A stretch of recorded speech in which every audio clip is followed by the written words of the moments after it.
ख़त्म हो जाना चाहिए, इसको तब्दील कर देना चाहिए और एक ऐसा निज़ाम आना चाहिए जहाँ पर मजदूर किसान और मेहनत कश को इज्जत भी मिले और उसको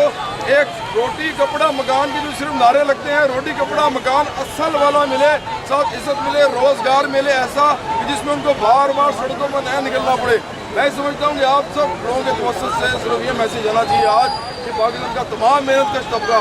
जब तक इनके साथ खड़ा नहीं होगा, इन्होंने काम शुरू किया है और इन्होंने शहादत दी है आज, जब तक मेहनत कश तबका अपने मेहनत कशों के लिए बाहर नहीं निकलेगा इस मुल्क में ऐसे ही रहेगा और ये तमाम पॉलिटिकल पार्टी सिर्फ और सिर्फ अमीरों के लिए काम करती रहेंगी और इस निज़ाम को बचाने के लिए सरगर्म अमल रहेंगी। अगर ये निज़ाम बदलना है तो मेहनत कशों को, मजदूरों को, किसानों को अपने आप के लिए, अपने मुतालबात के लिए सबको इकट्ठे बाहर निकलना पड़ेगा और अपनी पार्टी भी बनानी पड़ेगी और जो कि उनके मुतालबात को सिर्फ सामने नहीं रखेगी बल्कि उनके हल के लिए भी एक भरपूर जद्दोजहद का आगाज़ करेगी। बहुत मेहरबानी।